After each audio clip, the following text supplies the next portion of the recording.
Let's see if this works. All right. What's up, everybody?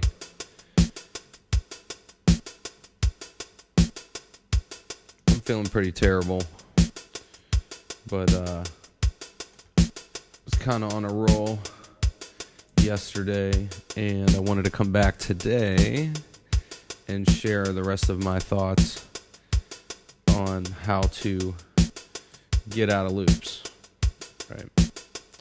And I elaborated this on a little bit like this yesterday, was how to get out of being in a loop, right? And today's concept is A and B. And I talked about this yesterday lightly, but yesterday I talked more about addition and reduction, and I talked less about jumping from pattern to pattern, okay? So today we're going to work on something where you kind of see me build a track.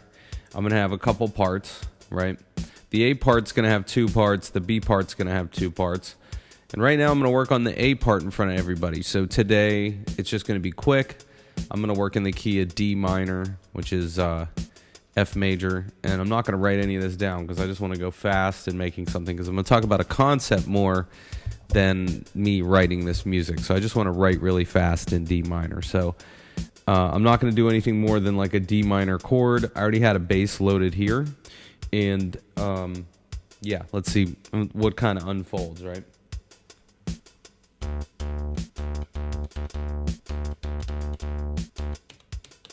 So we're listening.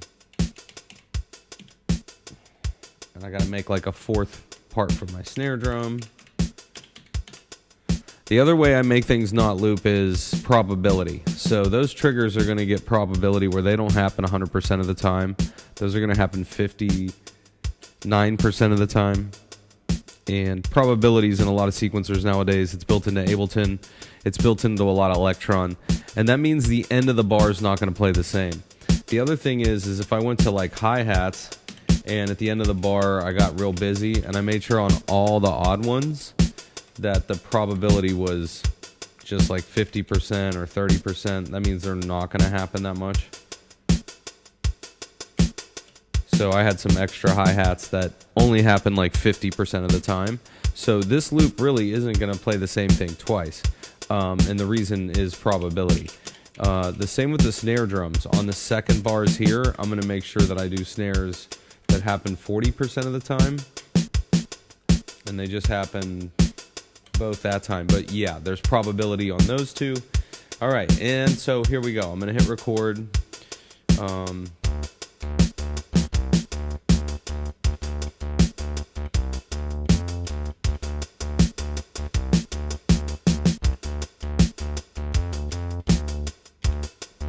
So super simple. Get them synced up, right?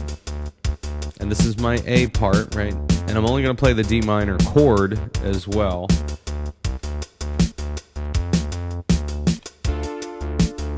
I'm literally going to make this super easy for everybody to follow along. Ready?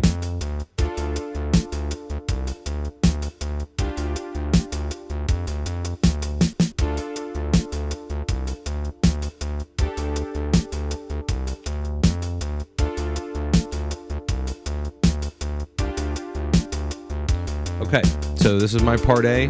Super simple. Say we get to somewhere and we want people to feel like we got an intro to a set.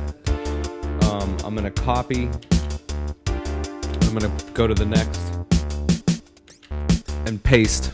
Okay, so same thing. I just pasted it, right? So I have two patterns that have the same thing. And that's really important because I do develop this one a little bit more. And that means I'm going to make the bass automate like the filter and stuff.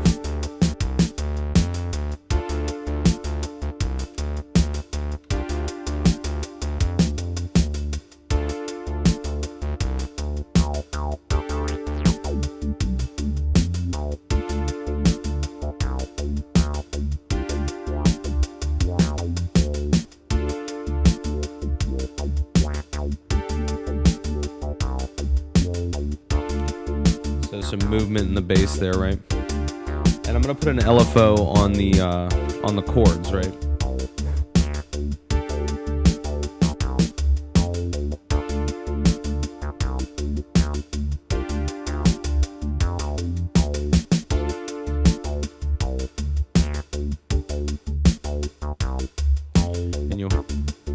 hear it start to flutter.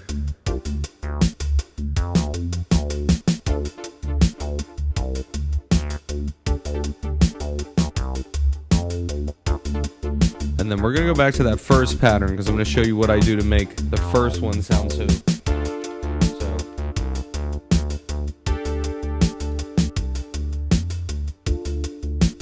So that would be more like the first one, and in purple I would get rid of this. So when I get to somewhere, this would actually be the first pattern, right? There's not much going on.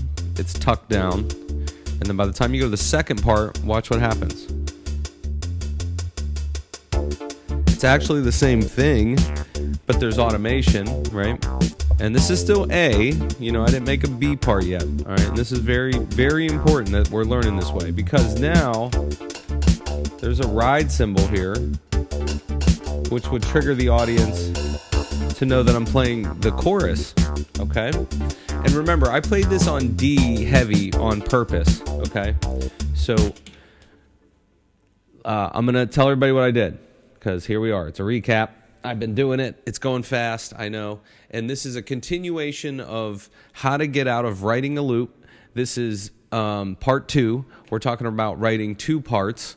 In the first of the series, I talked about making music that you either built all the parts at once and reduced them with a reductive technique, or I said build it all up, and that was called additive. This is kind of additive because I'm building up and I'm adding the sounds. The filters go away, the sounds come up. And then now what I'm going to end up doing is, yes, I'm going to copy the patterns again. Copy. And I'm sorry, I'm really sick, so this is just really tough. I just wanted to stream this because I had this idea.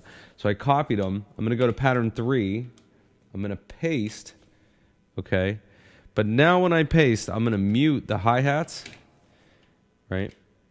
So now it's going to sound... It's got this kind of sound, right? But the other thing is I don't want any of this stuff to be very active, the filters and stuff. So watch this.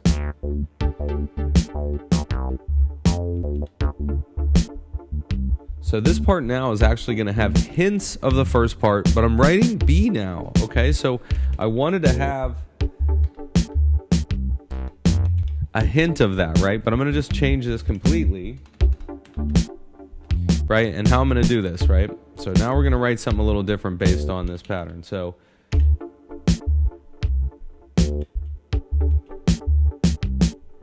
right. Okay, here we go. So live record the ride cymbals like I love to do.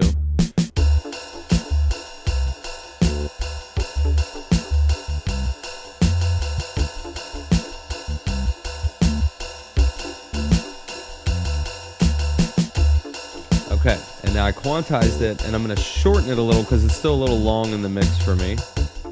A little loud. But this is where I know this part's a little different.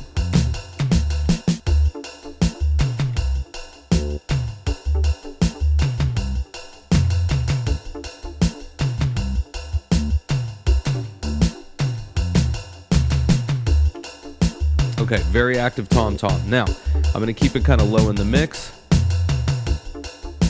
Right? And the other thing is the snare drum, I might shorten if I can.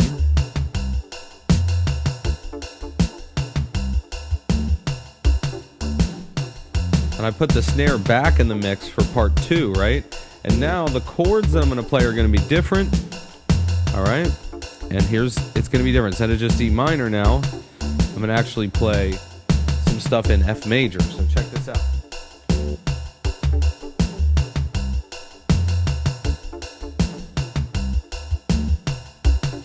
So if it was 2, I'm going to play a 3 chord.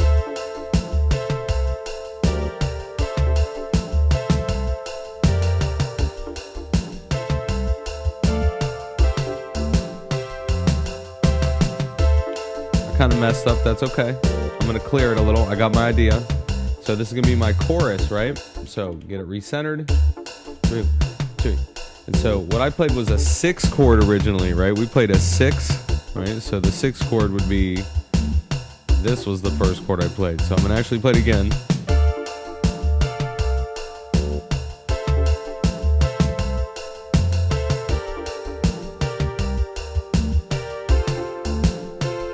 this is our chorus, which is our B part, right?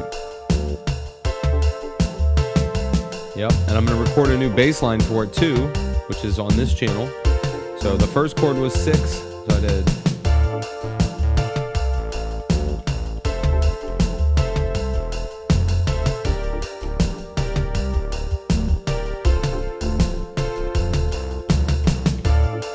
So this is our new part, right? And I'm going to mute out those other two.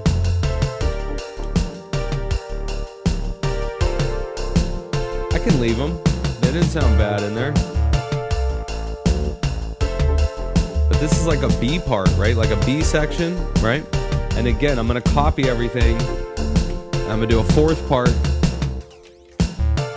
right? And in the fourth part, I'm going to get rid of all the drums. So it's like my fourth part. It's kind of like I just got somewhere. We're going to go back to...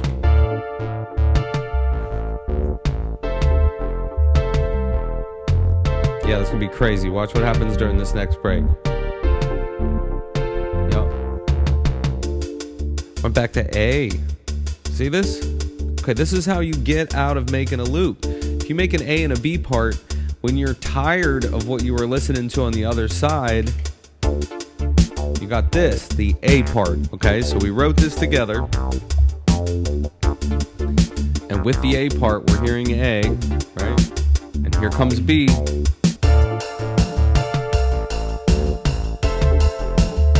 Right? And typically in the B, there might even be, you know, a lead instrument, right?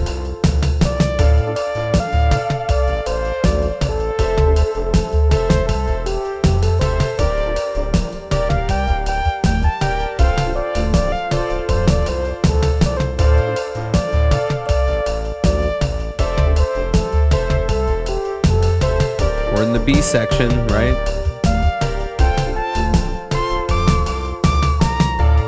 Still in the B section, but this is the B section break.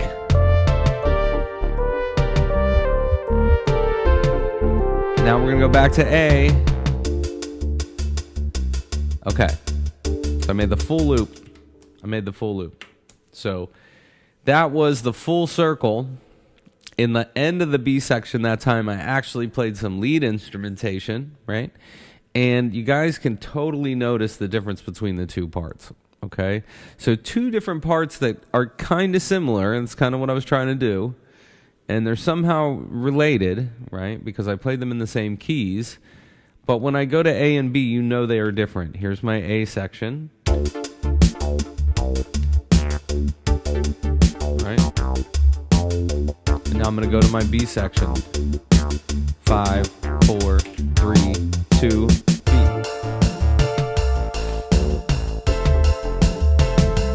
And you know it's a different part. You know, you can tell, right? Right? And get ready, because we're going to go back to the A section break. We're not going to go to the B break this time. Right? Let's pretend we were like, no, I want to go back to A right now, right? This concept is really good for writing songs that have a chorus too. Like this would typically be where your chorus is, you know, where the ride cymbal is, where they sing, you know, whatever the chorus would be in the song. And then when you go back to the A section, that's definitely where they're singing what's called the verse. So this is also known as verse chorus, you know, the way that I'm writing right here. And I'm only playing chords in the key of F major, right? The first chord was 6.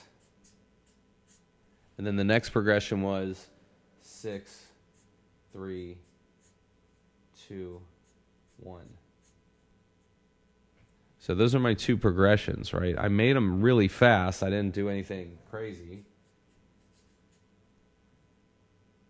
So this is D minor.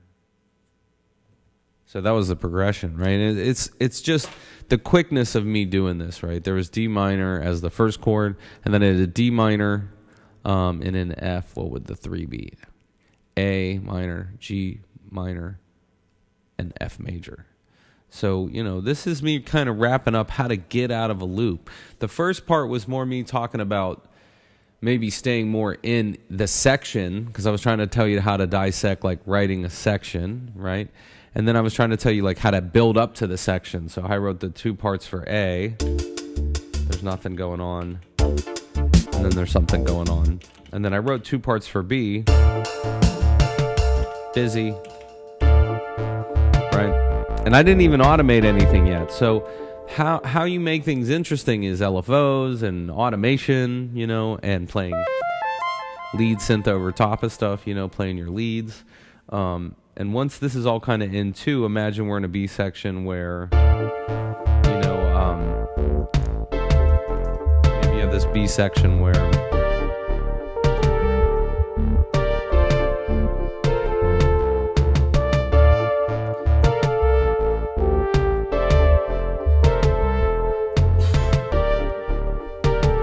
maybe you're playing some lead over it, right?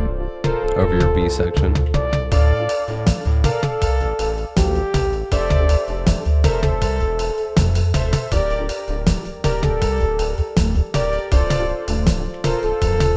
When you go back to A, there's not that lead sound maybe, right?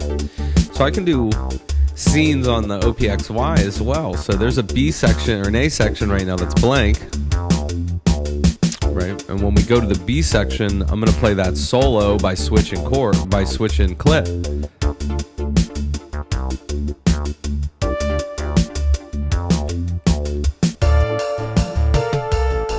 You know, so you can trigger clips on the XY the same way, right? With the patterns.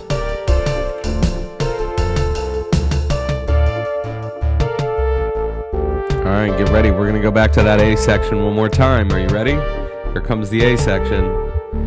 5, 4, 3, 2. Notice we're not stuck in a loop, okay? So maybe today, maybe the next couple days, you're going to concentrate on doing an A and a B section. Now you understand that I do it as separate parts, and these 2 parts are the A, these 2 parts are the B. And the A section is very calm and quiet there and very busy here. It's very busy here and very calm and quiet here. So it's kind of builds like, you know, up and down. And if I'm going to play a show, I know that these 4 are related. I name them so they're all connected. This sends program change so that the instruments change together.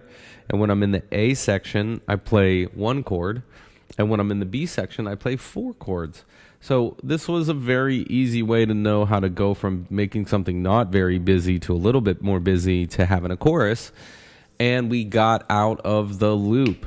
I spent 18 minutes? Oh, it's been 18 minutes. It has not been that long, okay? And in 18 minutes, I have literally written a pretty decent song. I think this is something I'm going to go record and produce, right? Because I really like it.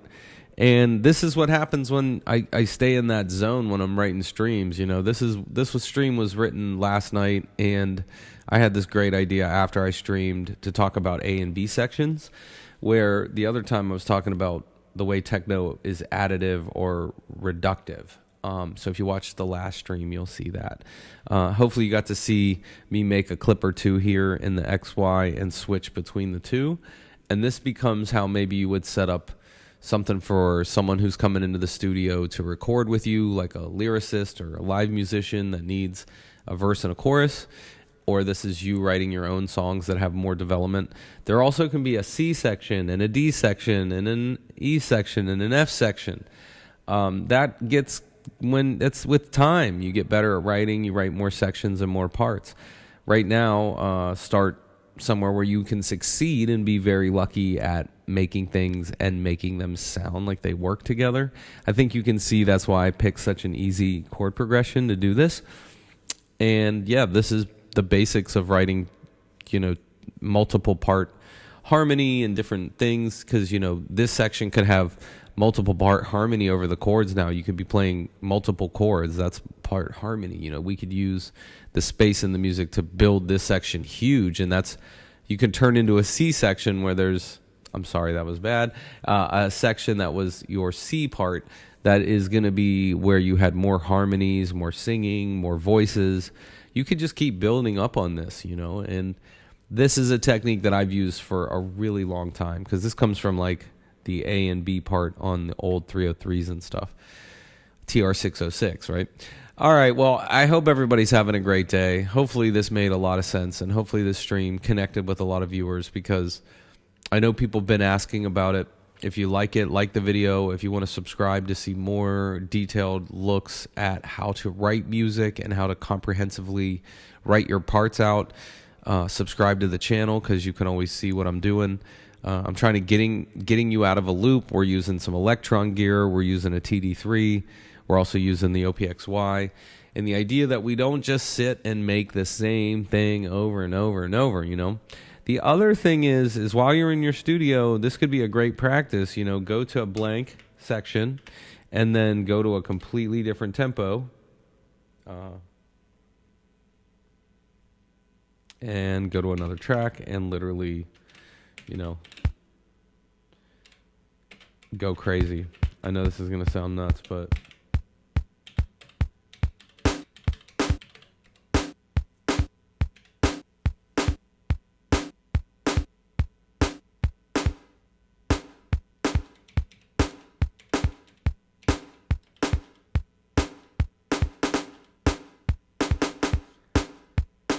So notice this sounds nothing like the last thing I did, right?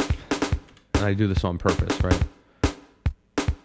Because now this gets you out of that headspace of like, oh, I'm only going to write the same music forever. I'm like, nah, you can't do that to yourself, you know? Like, if you don't just start writing different music a lot, like, you're going to be in trouble, you know? Like, you can't just write the same thing every single time. You'll get bored with what you're doing. People will get bored with what you're doing, right?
This sounds completely different than the other track, right?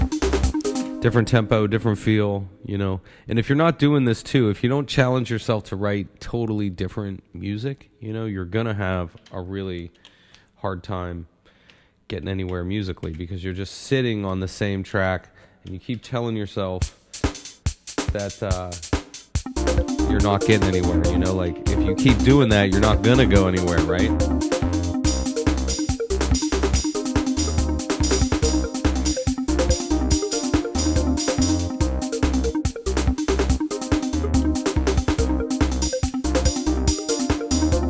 Like, here I am making a chorus already.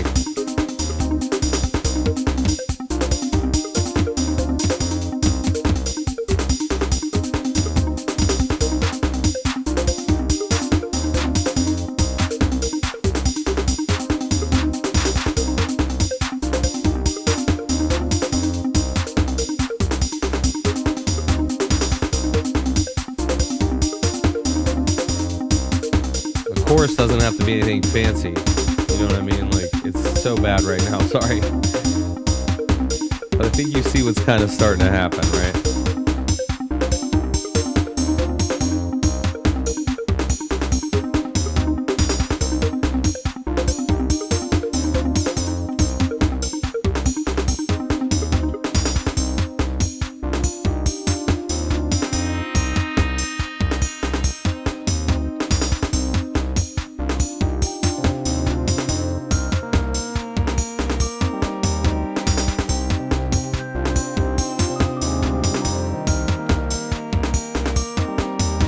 Here's my chorus, right? Copy.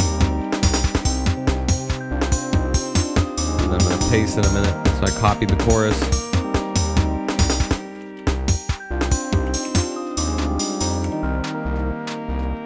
Right. So now you can see I just wrote 2 parts as fast as I could to end the stream. But what I want you to go out and do today is try to write 2 different parts. Try not to be afraid to add a new instrument on the second part, and try not to be afraid on the second part to make a ride cymbal and get rid of your hi-hats and add like a tom-tom.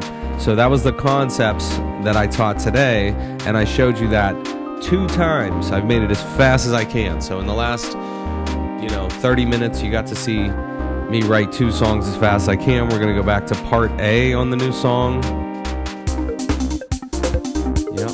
And notice I'm not stuck in the same loop, right? And when I'm listening to this for a little bit, maybe like 30 seconds or whatever, I'm going to get ready to go to my second part.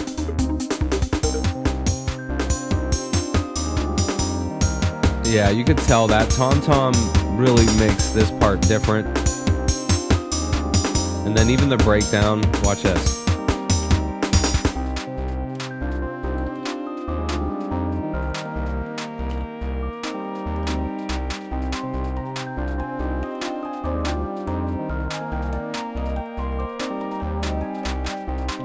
So I just recorded something else on that other part over top of it. And I'm going to automate.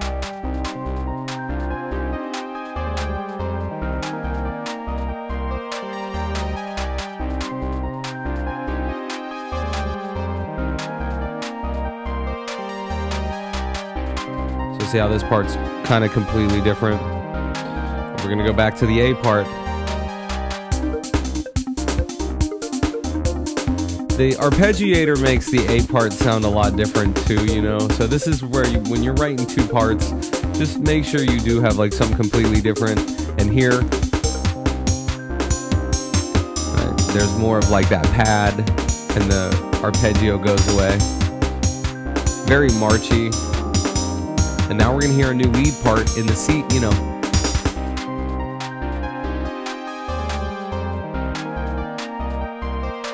So hopefully this was like a very great way to look at writing a couple parts, right? As fast as I could. Hey, it's January. It's kind of cold still. I know winter is still happening, but be nice to yourself. Be nice to people you're around. Enjoy the energy that's good. And I hope you received this information well. My name's Joseph Haley, and I go by Pailo. This is me teaching concepts in writing better music. This is 2 parts. This is getting out of the loop. This is part 2 of the series, and hopefully you got something really good out of this. I'm going to rest today. I'm going to go fall asleep. My sinus cavity is killing me. I got to go to the doctor and get some medicine, but when I get back, I'm going to sleep. Hopefully, again, like I said, you got a lot out of this stream. This one to me is one of my favorite lessons to teach students. And I feel like today I really succeeded in writing the music in front of you as fast as I could without making tons of errors. The other day I had some technical difficulties, and sometimes on stream I do. The electronics in the gear is sometimes a pain in the butt, and I'm really trying hard to go quick, be clear, not say 4,000 times, and to keep you captivated. So hopefully this answered some questions. This was a request from one of the users online. I got a really big request to teach this. Hey.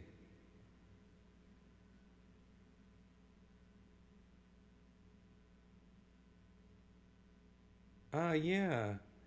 Whoa, we're talking about resolution. Yeah, I can always help you with that. The resolution in the OPXY. Jesse, thanks for tuning in. Yeah, the resolution in the OPXY. Good question. If you're watching the music go by, I'll lower these a little. This button out here, the bar button, if you hold this down, you'll notice up top here something pops up. And if you hit plus, you can make more bars or less bars. And the resolution is what number you're on. So if you do this button 4, now it's divide by 4. It's 4 times as slow. If you do this, it's 4 times as fast. It's like the normal resolution, so you're going by fast.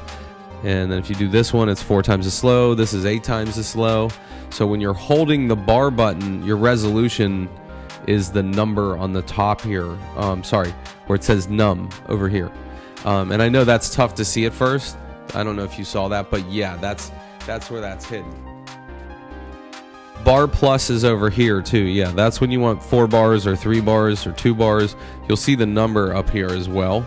So hopefully when you hold this down, it's the plus here to get it to be more than 1 bar. And then, hit plus 3 times, you get 4 bars. And if you go like this, you get 1 bar. And if you hold down here, it's the grid resolution. All right. Well, hey, everybody have a great day. Hopefully that was a good stream on 2 parts. And thanks for tuning in. I really appreciate everyone out there.